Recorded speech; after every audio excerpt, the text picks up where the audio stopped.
Bien, Dios declara su justicia hacia nosotros. Él es justo cuando nos justifica. ¿Por qué? Porque Jesús llevó nuestros pecados sobre Él mismo.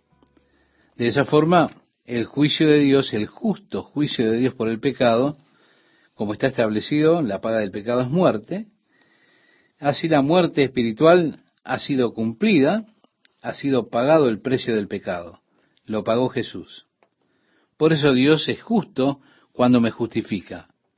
Porque hay una base justa, porque alguien más, que fue Jesucristo, intervino y murió por mí en mi lugar.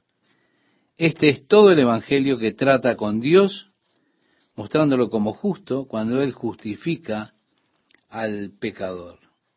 Sí, Dios me ha justificado. Él me ha declarado justo delante de Él por medio de mi fe en la sangre de Jesucristo, a través de la redención que es en Jesús.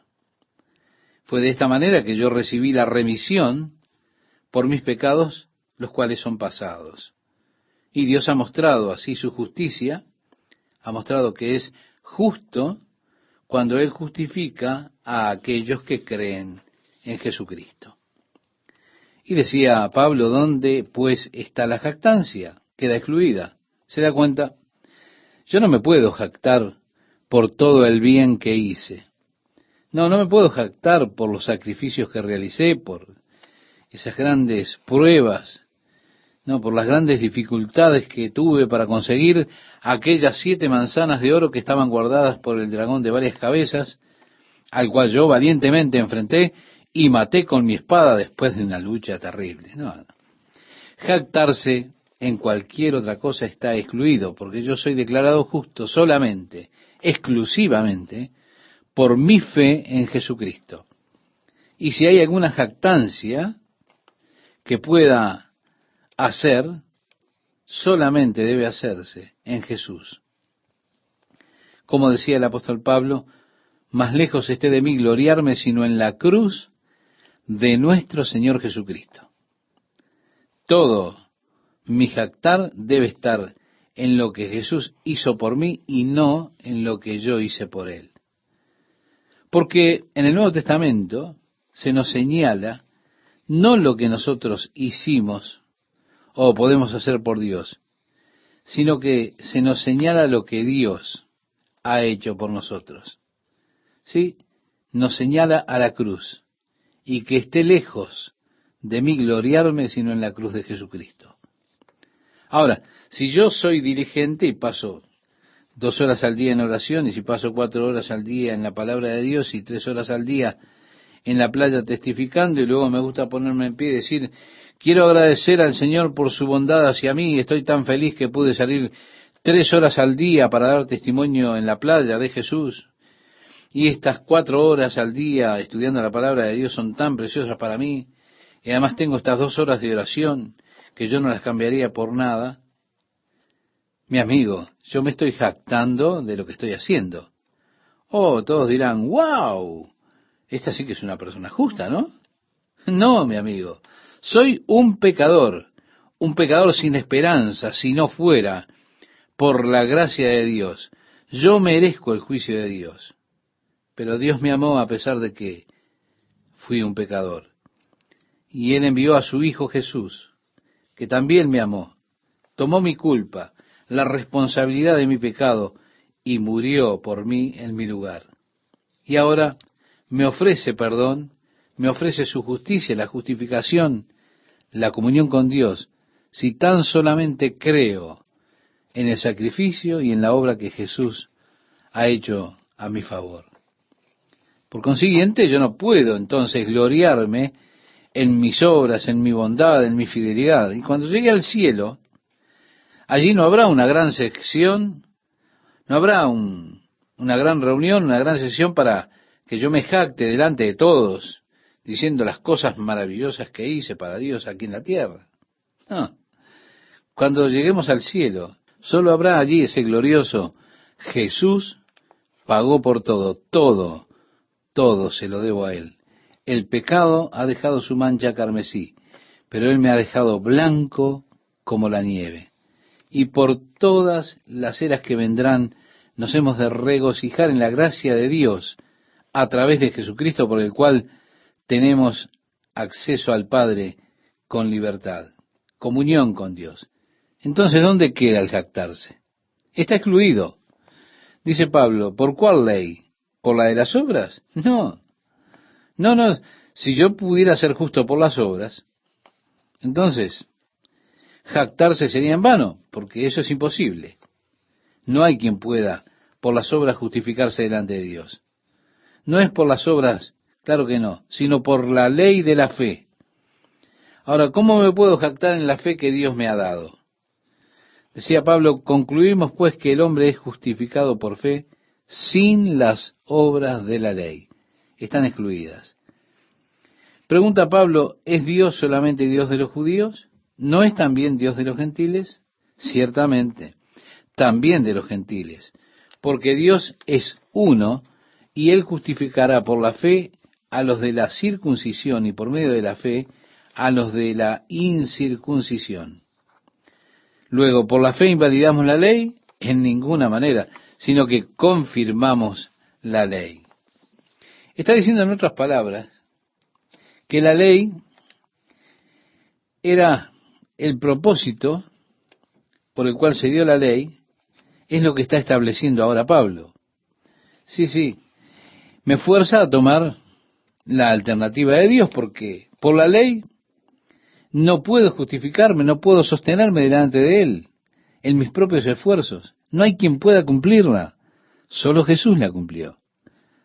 Y así yo he establecido la ley para el propósito por el cual Dios entregó la ley, declarando que la ley no me puede justificar, no me puede hacer justo, sino que lo único que puede hacer la ley es traerme desesperanza de mí mismo, desconsuelo, impotencia. Así que yo no tomo esa alternativa de la ley, no. Tomo la alternativa del plan de Dios, que es el plan de fe en Jesucristo. Decía Pablo en el capítulo 4 de la carta a los romanos, ¿qué pues diremos que halló Abraham, nuestro padre según la carne? Porque si Abraham fue justificado por las obras, tiene de qué gloriarse, pero no para con Dios. Es decir, si fueran las obras de Abraham las que lo justificaron, entonces Abraham podría jactarse en sus obras. Él podría haber dicho, miren, yo dejé mi hogar, por Dios, dejé mi familia, allá del otro lado, ¿se dan cuenta? Quedaron allá en el río Éufrates. Viajé sin siquiera saber a dónde estaba yendo, solamente esperando que Dios me mostrara. Estuve dispuesto a ofrecer a mi hijo Isaac. Si él pudiera jactarse, si él pudiera justificarse por sus obras, pero él no podría jactarse en Dios. Tendría que haberse jactado en sí mismo. Ahora, tenemos en el versículo 3 que Pablo dice, porque, ¿qué dice la Escritura? Creyó Abraham a Dios y le fue contado por justicia. ¿Qué? ¿Por haber creído a Dios se le contó por justicia? Y mire lo que dice a continuación, pero al que obra no se le cuenta el salario como gracia, sino como deuda. Mi amigo, Dios nunca será deudor suyo. Dios nunca le deberá nada a usted.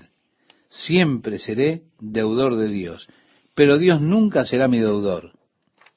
Ahora, si la justicia viniera por las obras, una vez que yo hice esas obras, Dios podría darme la salvación. Si fuera por obras, entonces habría una deuda allí. Dios me está debiendo la recompensa por mi esfuerzo especial y mi obra, mi sacrificio, mi compromiso y todo lo demás. Pero no, mi amigo, la salvación es por fe. Y es por gracia, la gracia de Dios que Él me da a mí. Como dice Pablo, más al que no obra, sino cree en aquel que justifica al impío, su fe le es contada por justicia. A mí me encanta esto. Esto me abre la puerta para entrar a la presencia de Dios y la mantiene abierta para mí. Yo puedo entrar a la presencia de Dios en cualquier momento y esperar que Dios me bendiga, a pesar de que yo tal vez sea un completo fracaso. Más allá, en lo que respecta a mi caminar espiritual, un completo fracaso. ¿Por qué? Porque Dios bendice sobre la base de su gracia, no sobre la base de mi fidelidad y mi devoción. Ah, Chuck, tú has sido tan bueno, esta semana has sido tan fiel, no le gritaste a nadie en la carretera, entonces tienes una recompensa especial esta semana. No, mi amigo, no es así. Se da cuenta, a veces las mayores bendiciones de Dios sobre mi vida han sido justo después de mis mayores fracasos. Porque yo sabía que debía colocarme a mí mismo completamente en la gracia de Dios. Yo sabía que no podía llegar a Dios por mis propios méritos. Sabía que estaba en bancarrota y muchas veces experimenté las grandes bendiciones de Dios sobre mi vida luego de mis mayores fracasos. Nosotros debemos deshacernos a nosotros mismos de ese concepto de Dios como Santa Claus, que trae a todos los niños toda clase de juguetes que salen de su gran bolsa. Ah, pero si usted ha sido un niño malo, usted lo que tendrá es castigo. Él va haciendo una lista allí y la va chequeando. Se fija quién ha sido travieso y quién amable. Y los amables reciben recompensa y los traviesos nada.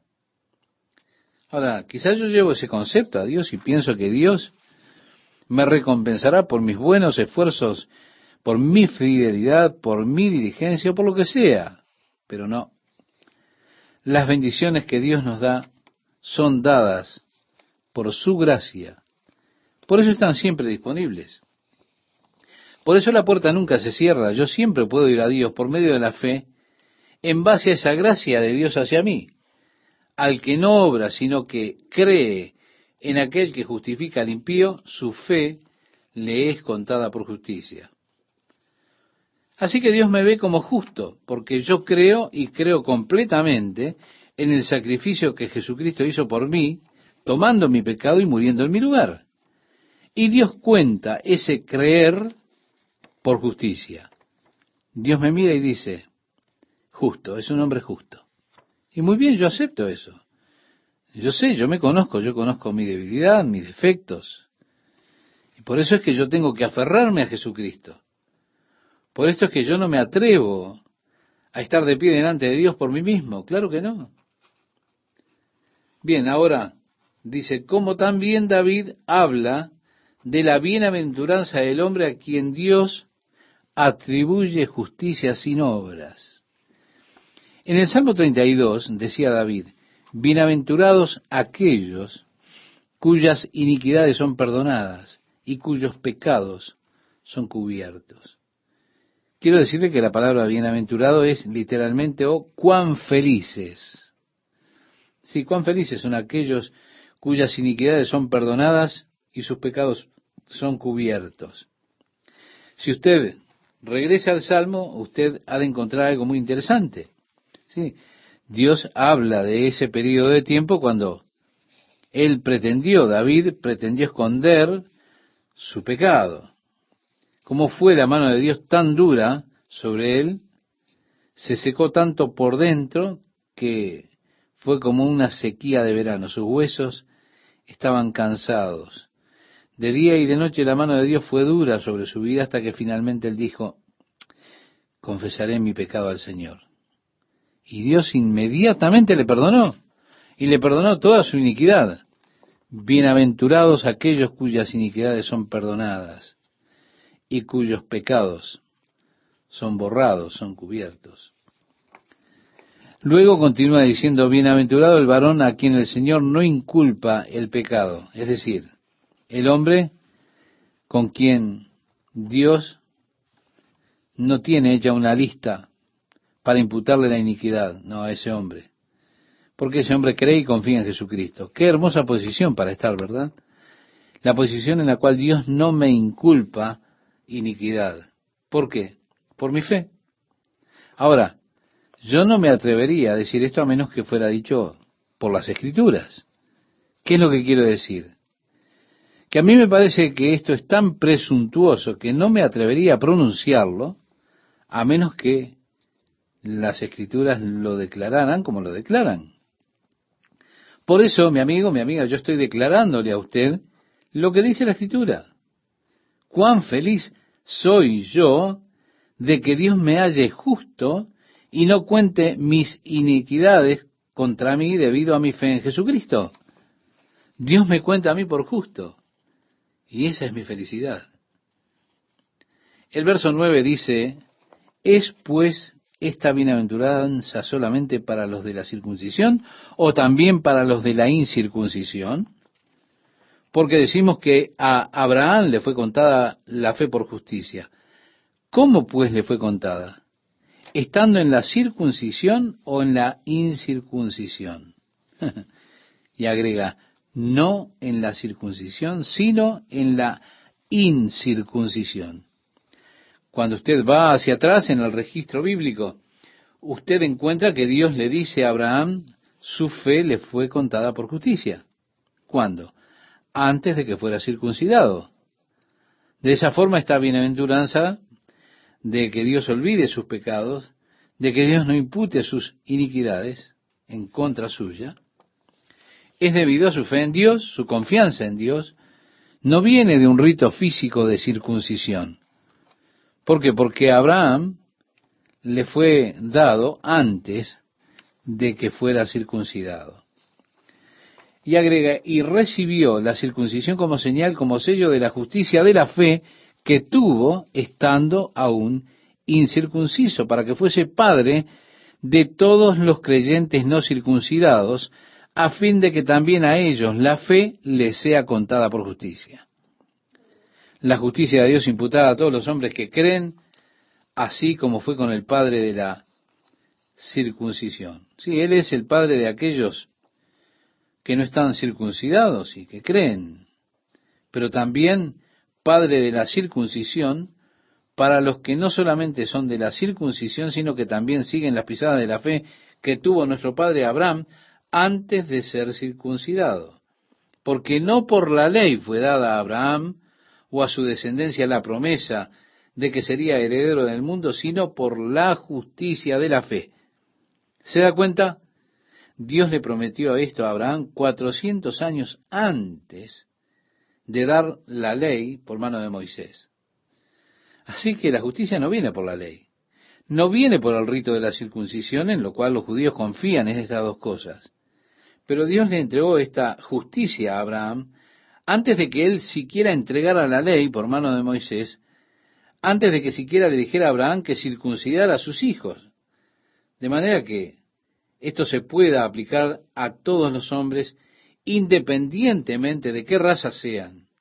Ahora, si solamente ellos, los cuales son de la ley, son sus herederos, entonces, dice Pablo, porque si los que son de la ley son los herederos, vana resulta la fe y anulada la promesa. Pues la ley produce ira, pero donde no hay ley, tampoco hay transgresión. Mi amigo, usted puede transgredir la ley si es que allí donde usted vive hay ley. Si no hay ley, entonces, ¿cómo puede transgredirla usted? ¿Se da cuenta? Tan sencillo como eso.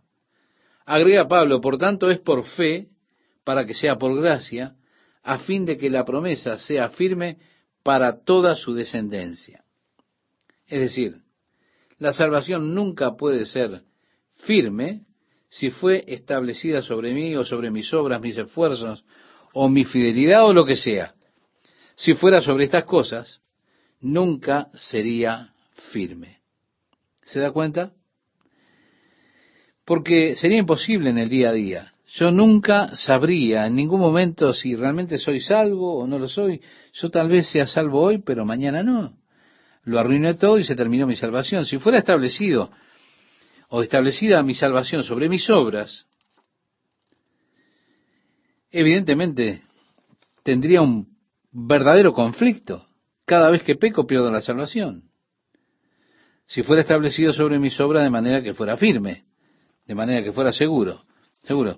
Dios no ha hecho así. Dios estableció mi salvación por su gracia y por medio de la fe.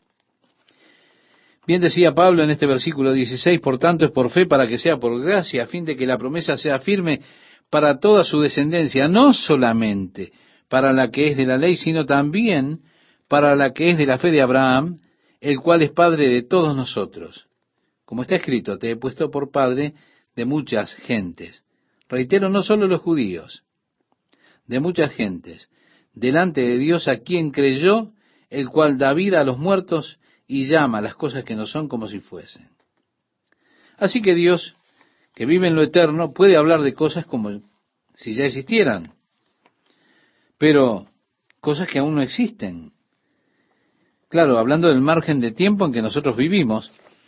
Y así que, para ayudar a confundir un poco más el tema, Salomón decía en Eclesiastés, capítulo 3, verso 15, aquello que fue ya es, y lo que ha de ser fue ya.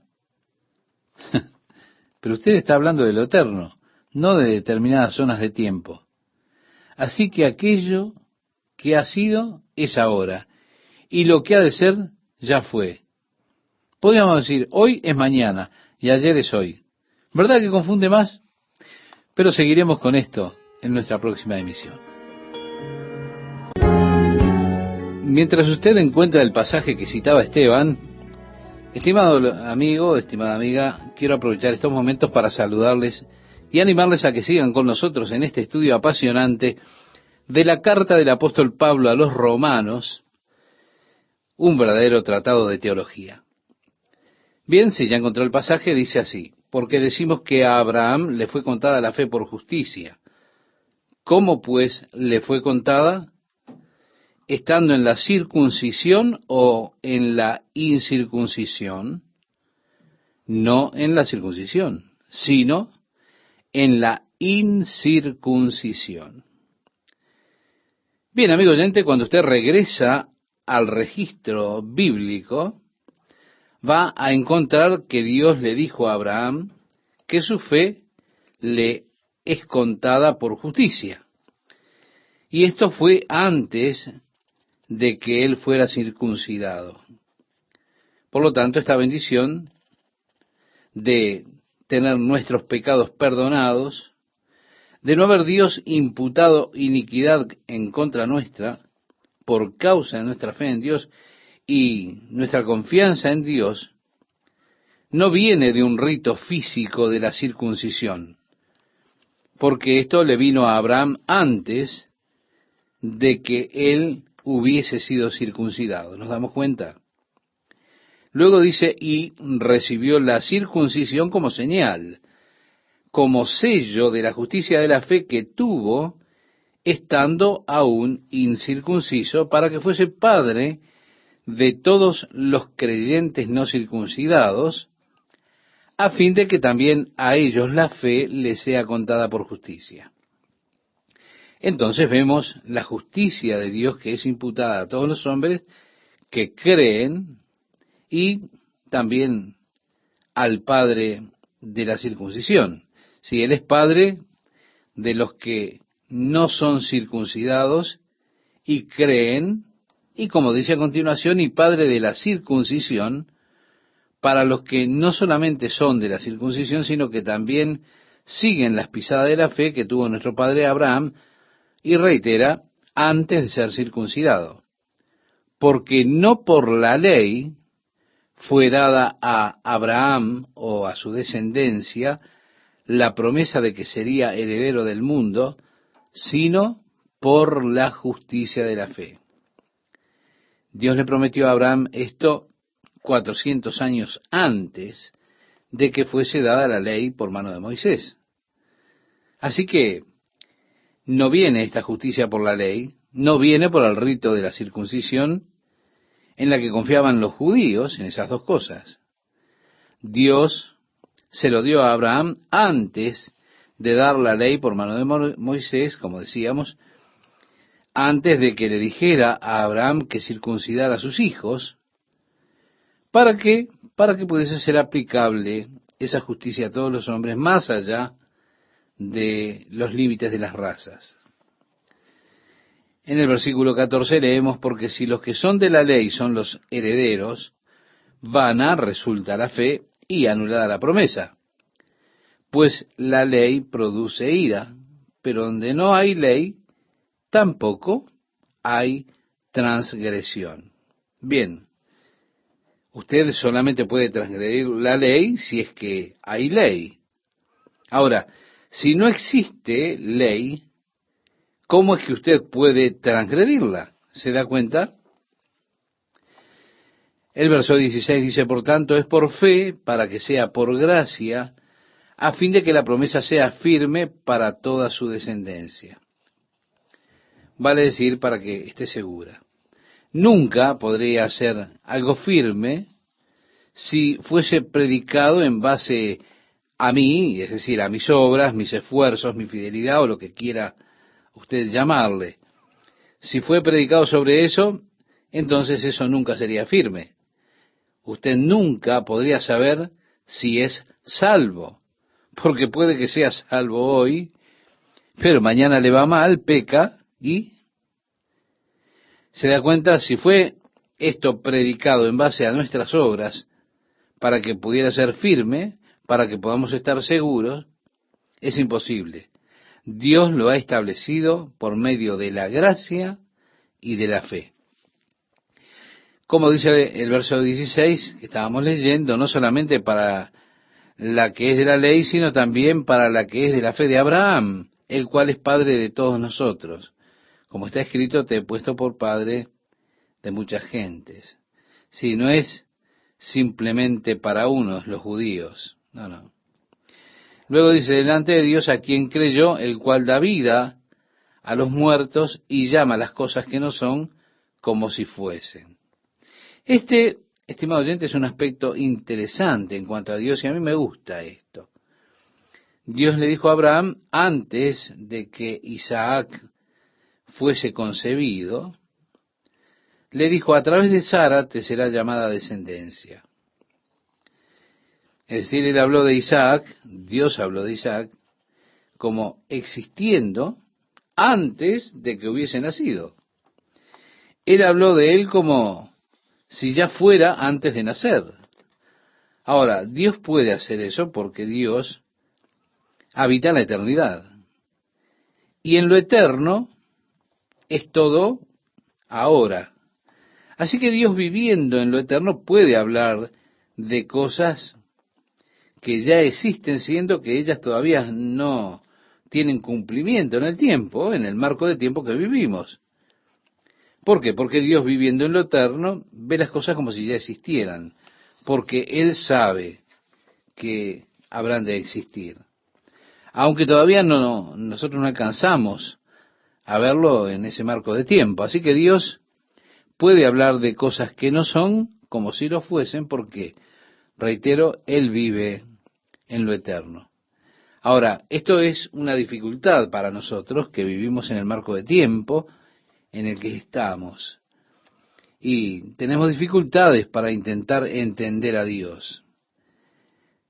También hay una tremenda dificultad para entender la resurrección de entre los muertos. Y nos preguntamos, ¿cuándo sucede eso? Y cuántas cosas más. Bien, al minuto en que nuestra alma y espíritu dejan este cuerpo, también entramos, por decirlo de alguna manera, en la zona eterna.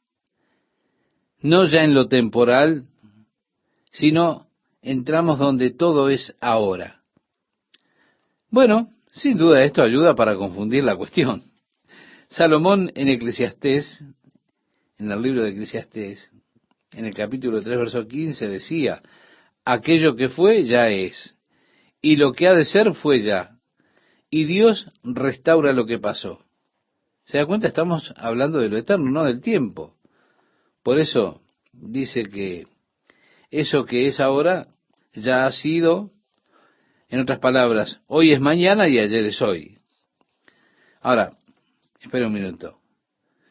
Nosotros, por ejemplo, cuando vamos a Pasadena, el 1 de año, nos paramos allí en la esquina del Boulevard Colorado y allá viene el carro de Long Beach y viene calle abajo. Ya lo tenemos a la vista. Vemos venir la banda que está al frente de este carro, que viene marchando. Vemos el carro que pasa y todos asombrados decimos, ¿no es hermoso? Y el carro se mueve y viene de Sierra Madre. Ahora, estamos extasiados por la belleza del carro de Sierra Madre, que hace unos minutos las personas que estaban calle arriba ya se habían extasiado con su belleza. Pero ahora para ellos ya es parte del pasado. El carro ahora está frente a nosotros. Pero también pasa. Y ahora, 4 cuadras más adelante se escuchan los, ¡oh, qué maravilla! Y allí está el asombro con ese carro de Sierra Madre. Y nosotros ya estamos mirando venir otro carro. Y estando parado podemos ver pasar el desfile. Bien, ahora, desde donde estoy parado, veo también aquel carro de Sierra Madre que pasó hace 4 minutos. Se ha movido en esa procesión hacia el Boulevard Colorado y nosotros estamos ya viendo otro carro venir. Ahora, ¿dónde está este carro? Está en donde hace 4 minutos pasaba el de Sierra Madre. ¿Por qué? Porque yo estoy de pie en un punto de tiempo de referencia observando la sucesión de acontecimientos y esta procesión se mueve constantemente. Es una procesión así como el tiempo que constantemente se mueve en una procesión y yo estoy de pie y observo cómo va pasando. Ahora, si yo pudiera tomar una avioneta y volar sobre el estado de Pasadena, mirando hacia abajo desde la cabina de la avioneta, yo podría ver todo el desfile entero desde el comienzo hasta el final en una sola toma. De esa forma, podría ver todos los carros a la vez. ¿Por qué? Porque ahora yo estoy mirando hacia abajo y veo toda la procesión de un solo pantallazo. No estoy limitado a ese lugar en el cual estoy observando por periodos de tiempo cómo van pasando. De esa forma, Dios, mirando hacia abajo la procesión de la historia, Él puede ver toda la historia de una sola vez. Él puede ver a Adán en el jardín y puede ver la gloriosa segunda venida de Jesucristo. Él puede ver el reino milenial, puede verlo todo porque Él está fuera del tiempo y Él está mirando hacia abajo y no está limitado por los periodos de tiempo como lo estamos nosotros.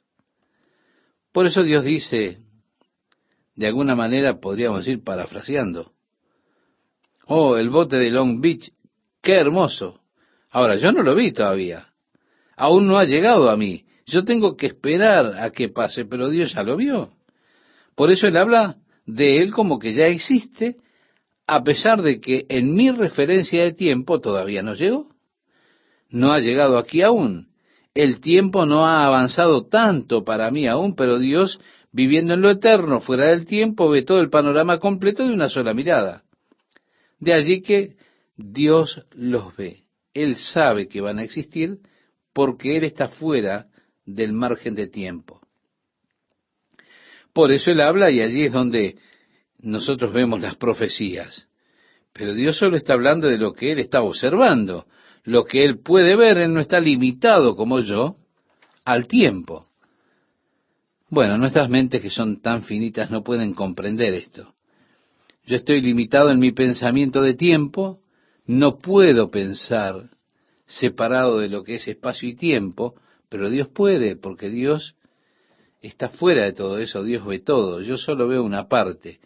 Nosotros vemos en parte, sabemos en parte, profetizamos en parte, y como decía el apóstol Pablo, pero cuando aquello que es perfecto, lo completo llegue, entonces estas cosas que están en partes serán perfectas, se cumplirán. Porque entonces, dice el apóstol, conoceremos así como somos conocidos. Bueno, de este aspecto interesante acerca de Dios, nos es dado a nosotros esta visión a través de Pablo. Dios, quien hace vivo a los muertos. Cuando Dios le dice a Abraham, toma ahora tu hijo único, Isaac, y ofrécemelo como sacrificio en el capítulo 22 del libro de Génesis, nos dice que Abraham por fe tomó a su hijo y se fue a la montaña, al monte Moría, y Abraham no sabía qué era lo que Dios iba a hacer, pero Abraham sabía que él regresaría a sus siervos junto con su hijo. Como le dijo a los siervos, yo y el muchacho iremos a adorar y regresaremos. Subiremos a adorar a Dios y volveremos nuevamente. Espera un minuto. Uno podría decir, un momentito, Abraham, ¿lo vas a ofrecer como sacrificio?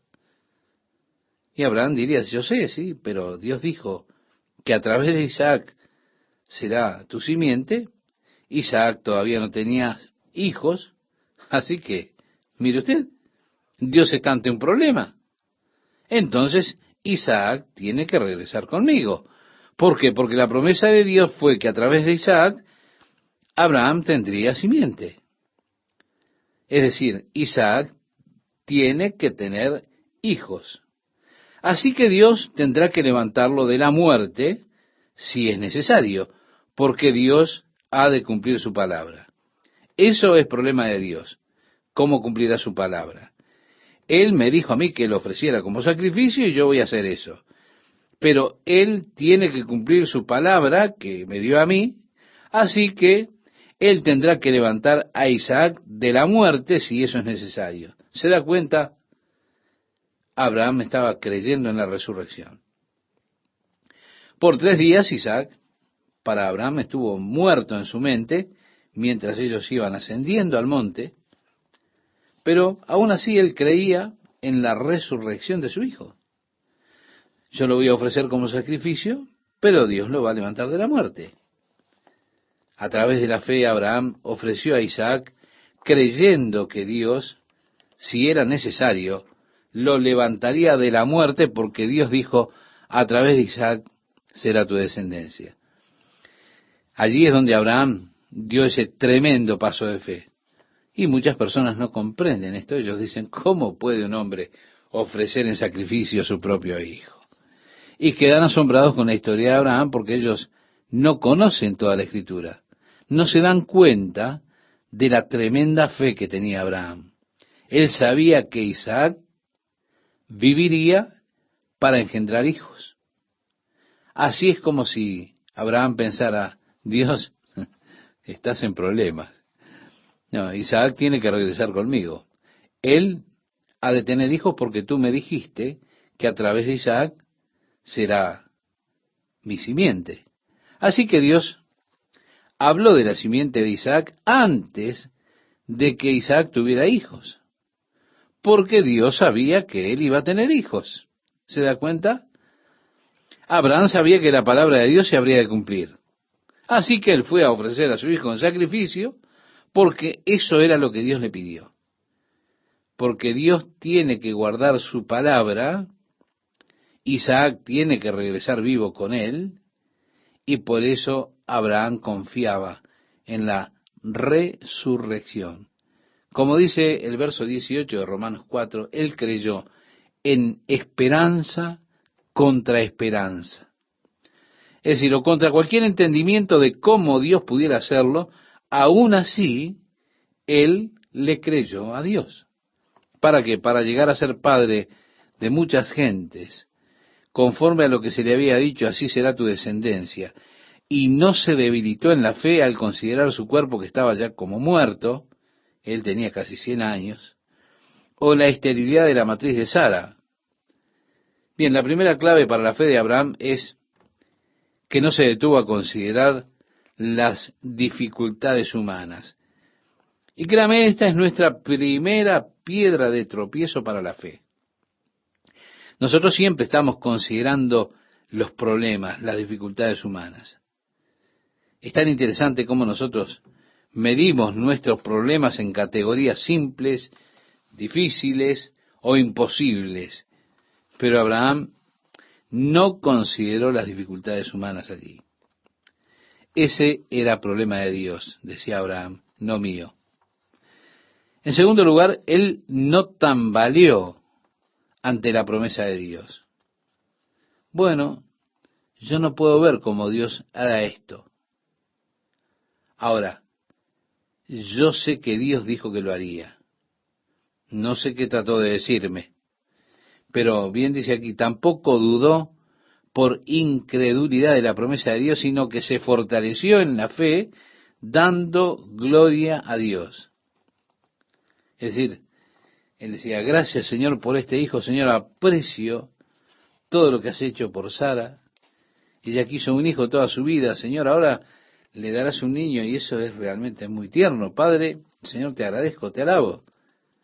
Pero mire lo que dice, plenamente convencido de que era también poderoso para hacer todo lo que había prometido. Yo no puedo hacer algo así. La verdad, estimado oyente, he intentado muchos años y he fracasado, pero Dios es capaz de hacerlo. Dios le ha prometido a Abraham que a través de Sara tendría un hijo, así que él sabía que Dios era capaz de cumplir la promesa que le había hecho. 4 claves para la fe. Primero, no considerar las dificultades humanas. Después, no tambalear ante las promesas de Dios, sino solo tomar la promesa y alabar al Señor y agradecerle a Dios por la promesa, sabiendo, estando completamente persuadido de que Dios es capaz de hacer lo que Él prometió. El verso 22 dice, por lo cual también su fe le fue contada por justicia. Sí, es Dios que dice, eres un hombre justo. Es Dios que dice, Él cree en mi palabra, Él confía en mi palabra.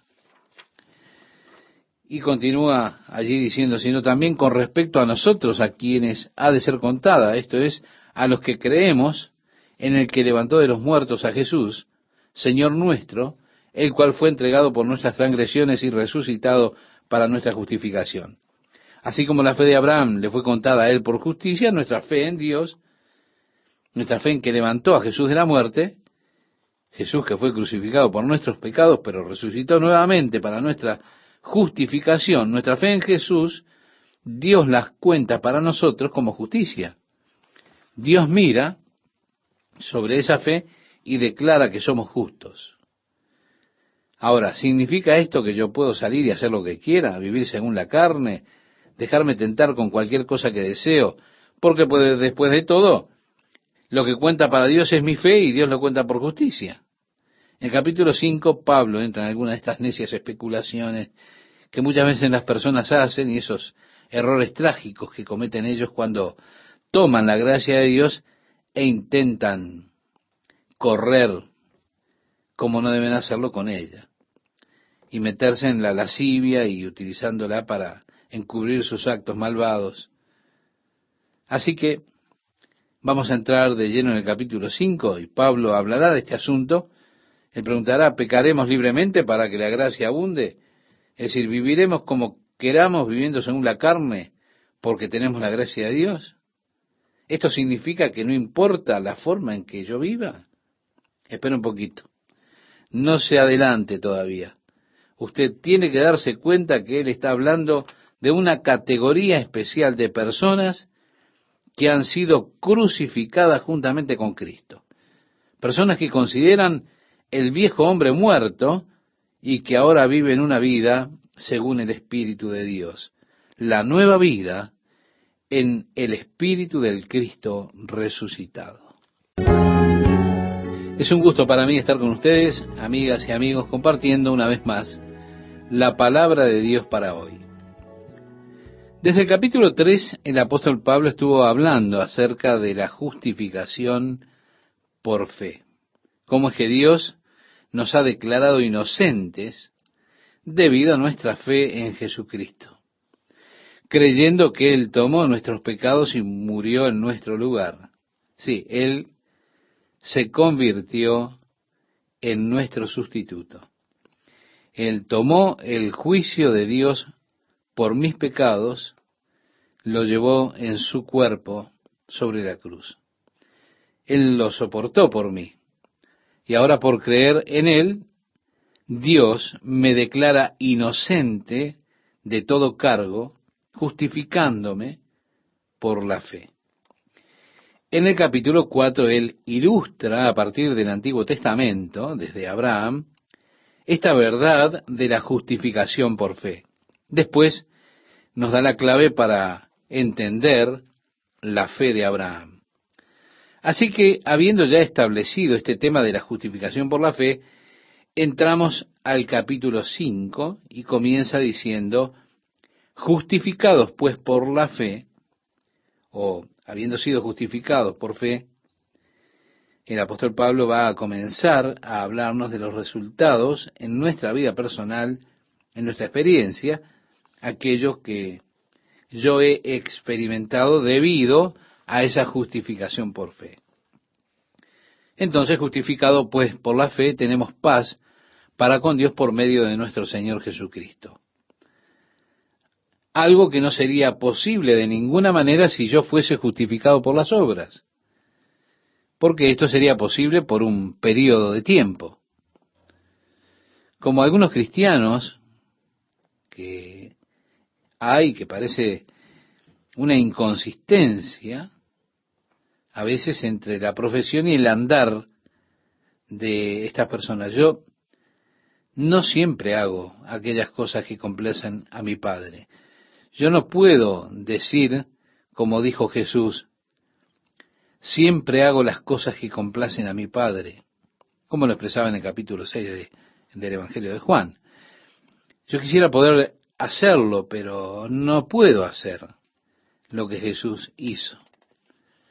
Algunas veces mis obras son realmente buenas. A veces hago las cosas, diría, extremadamente bien, pero otras veces fracaso.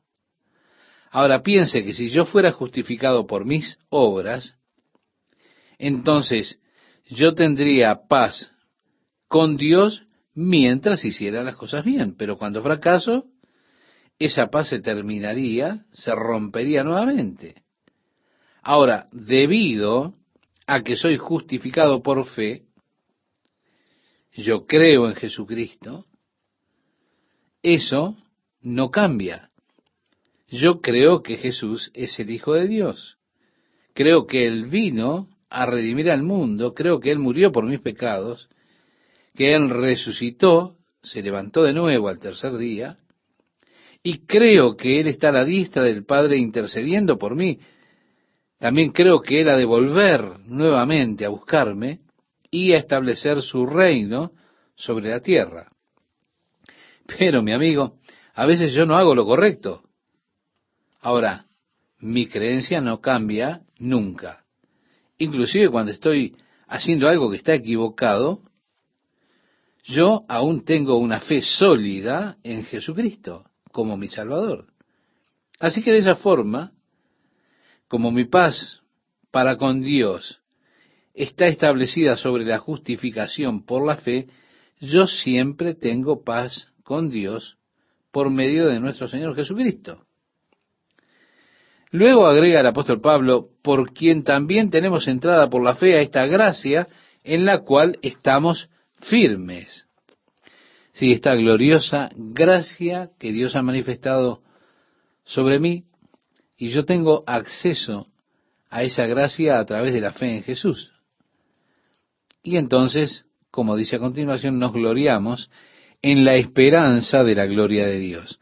Qué maravilloso es el hecho que Dios nos ha dado esta esperanza viva por medio de Jesucristo. Es algo que el día de hoy la filosofía del mundo no puede ofrecerle al hombre. La filosofía existencial ha concluido que no hay bien universal, que no hay una verdad universal. Esa verdad debe ser experimentada individualmente, y es así como usted ve una cosa y como usted se siente acerca de esa cosa, lo que constituye esa verdad para usted. Pero es una cuestión individual y personal. Podemos mirar ejemplos del existencialismo, por ejemplo en el arte moderno, cuando usted observa las pinturas donde parece que alguien se puso de pie en una habitación, tomó algunas bolsas de plástico llenas de pintura y las lanzó con fuerza contra una lona, y allí se rompieron al golpear contra la lona, estallaron en todas las direcciones, y después le dan alguna clase de título. Atardecer en Maui. Yo he visto alguna de estas pinturas de arte moderno y le aseguro que no puedo ver nada en ellas. Algunos se detienen a verlas y dicen, ¡ah, qué hermoso! Es adorable. Y la verdad yo me pongo a pensar. Es una de esas cosas, ¿se da cuenta? Usted tiene que verlas por usted mismo, interpretarlas por usted mismo. Ahora, cuando yo era niño, solíamos tener un estucado español en el techo de nuestra casa, y nosotros como niños solíamos ver caballos dibujados y cosas por el estilo en el estucado del techo. Había que tener un poquito de imaginación, pero usted ve el efecto de eso, es que usted tiene que experimentarlo, sí, tiene que interpretarlo usted mismo. Esa es toda la idea y el propósito del arte de expresar la filosofía existencial. Un día mi esposa y yo estábamos mirando una película, era una de esas películas en las cuales ellos no le ponen un final. ¿Se da cuenta? El personaje termina alejándose, caminando. Ahora, yo no sé si después él se suicidó o si se recuperó. No se sabe lo que sucedió, porque no terminaron la historia. De repente usted ve ese final, pero ese no es el final. Es decir, lo dejaron sin terminar. Yo estaba tan molesto de haber perdido el tiempo mirando esta historia sin fin, pero esto nuevamente es un clásico ejemplo de lo que significa o de lo que enseña la filosofía existencial. Su propósito es dejarlo a usted experimentarlo y usted es quien le pone el final a la historia. Así que la historia tiene miles de finales diferentes, porque cada uno de nosotros ve lo que quiere ver y lo termina como lo quiere terminar. Cada uno de nosotros lo interpreta por sí mismo. Algunas de las músicas de nuestros días son existenciales. Son ejemplos de filosofía existencial. El resultado de la filosofía existencial es una separación de personas. Lo que crea es aislamiento y soledad. Me ubica a mí en mi propia isla y a usted en su isla, y yo no sé si usted está pensando como yo estoy pensando, y usted no sabe si estoy pensando como usted. ¿Por qué? Porque estamos alienados por la filosofía. Yo no sé si usted está mirando esa imagen que yo estoy viendo. ¿Se da cuenta? Hay formas de arte cuando usted, por ejemplo, ve el establo, la cerca, ve la vaca allí en el campo. Bueno, yo no tengo problemas con eso. Pero, porque puedo decir, eso es un establo, esto es una cerca, aquello es una vaca, porque es obvio. Cuando estamos allí, lo observamos, me siento unificado, unido con usted, porque yo sé que usted está viendo lo mismo que yo estoy viendo. Así que el efecto del existencialismo es la separación del hombre y el aislamiento del hombre en su propia isla. Cada uno de nosotros interpreta la vida y la verdad por sí mismo, pero declarando que no hay una verdad universal o que no hay un bien universal. Es todo cuestión de una experiencia individual de la persona. Y así, ellos han perdido la esperanza de encontrar la verdad, de encontrar el bien. La filosofía existencial ha concluido que la realidad solo puede traer desesperanza. Y una persona no puede vivir en desesperanza. De esa forma, usted tiene que escapar a la realidad. Y entonces vemos un mundo lleno de gente, de personas, que están intentando escapar de la realidad. Están intentando escapar de tantas formas hacia la haraganería, las drogas, el alcohol, comiendo compulsivamente, apostando compulsivamente, o de tantas maneras por las que una persona intenta escapar del mundo en el que vive. La filosofía existencial sugiere que una persona dé un paso de fe hacia una experiencia religiosa sin sentido, es decir, hacia la irracionalidad. Y así, como usted no puede vivir en la realidad porque la realidad es tan desesperante, usted tampoco puede escapar de la realidad o tener alguna clase de experiencia religiosa. Esto nuevamente es algo único y aislado. Usted no lo puede explicar porque no lo puede explicar de ninguna manera, es algo que usted vive. Pero hay un sentido, y es que usted entonces tiene una conciencia de bienestar. Y así ellos hablan de la última experiencia. Ahora, nosotros los cristianos sí tenemos una esperanza. Nosotros podemos ser personas reales, podemos vivir en la realidad.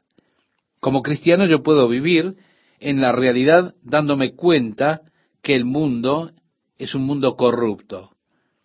Me doy cuenta que el gobierno falla. Me doy cuenta que nosotros no hemos y tampoco descubriremos las soluciones para que haya una paz mundial.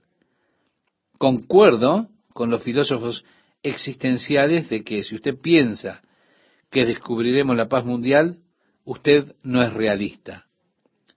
Usted no está viviendo en la realidad. Usted está viviendo en un paraíso falso.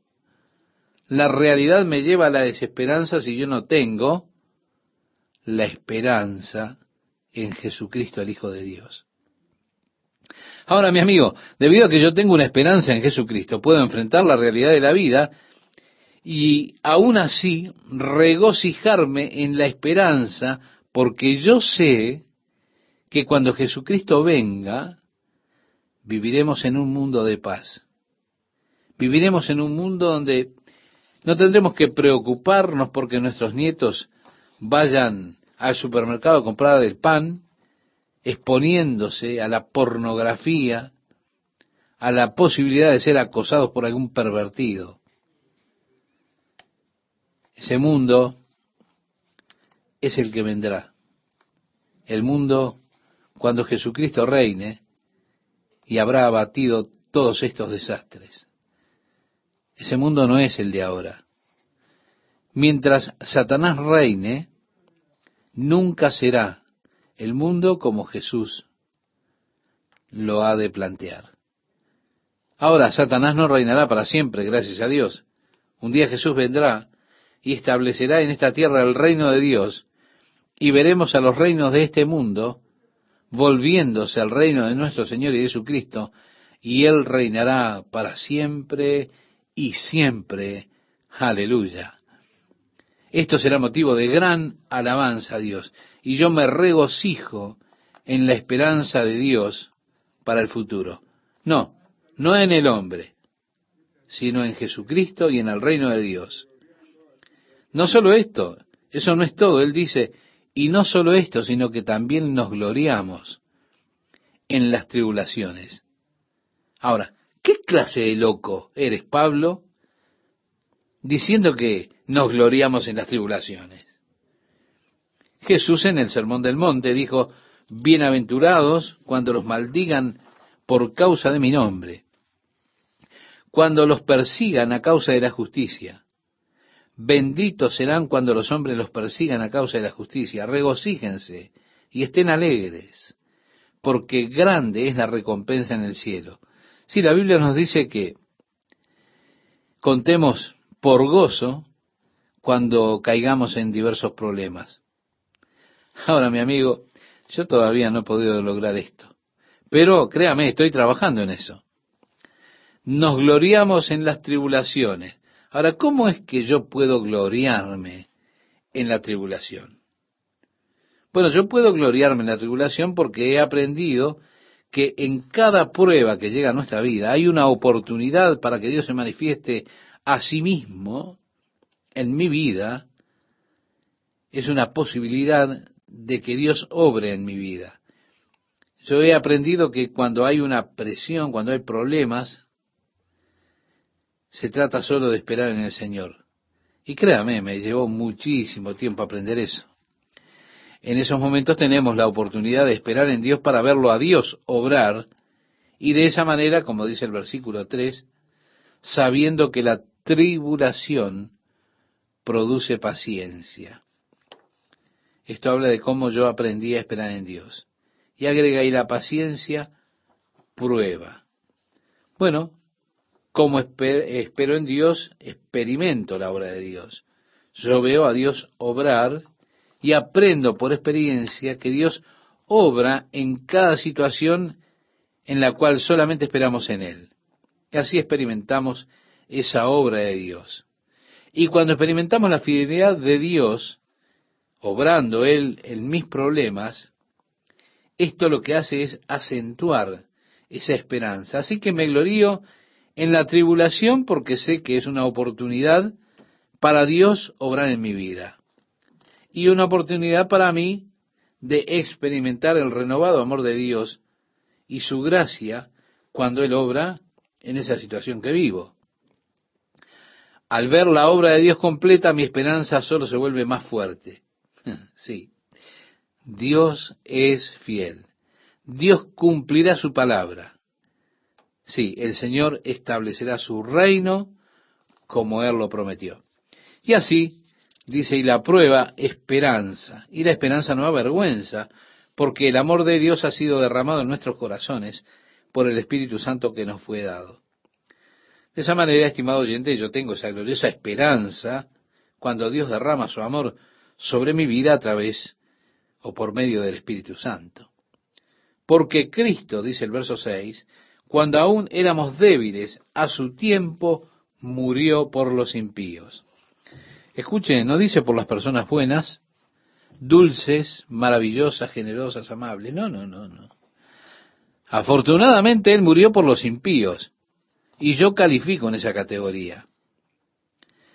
Y agrega, ciertamente apenas morirá alguno por un justo, con todo, pudiera ser que alguno osara morir por el bueno, mas Dios muestra su amor para con nosotros en que siendo aún pecadores, Cristo murió por nosotros. Permítame preguntarle, amigo oyente, ¿cuándo fue que Dios comenzó a amarlo a usted? ¿Cuando usted rindió su vida a Jesucristo? ¿Fue allá cuando usted levantó su mano y pasó al frente en la reunión para recibir a Cristo? ¿Fue cuando usted repitió la oración del pecador penitente? ¿Fue allí que Dios dijo, ¿no es dulce él? Ahora sí que lo voy a amar. No, no, no, no. Dios desplegó su amor hacia nosotros en el momento que éramos pecadores. Fue allí que Jesús murió por los impíos. Y como Él murió por nosotros en ese estado impío que teníamos, no tengo lugar en mí mismo para jactarme. Como para decir, bueno, el Señor murió por mí, ¿por qué? Y porque Él vio que yo estaba dando lo mejor de mí. Él vio que yo me estaba esforzando por ser bueno. Él vio dentro mío un potencial. No, mi amigo oyente, no es así. La gracia de Dios es completa y Cristo murió por mí cuando yo aún era un pecador, era un impío. Cuando yo estaba en ese estado impío, Dios entonces me amó.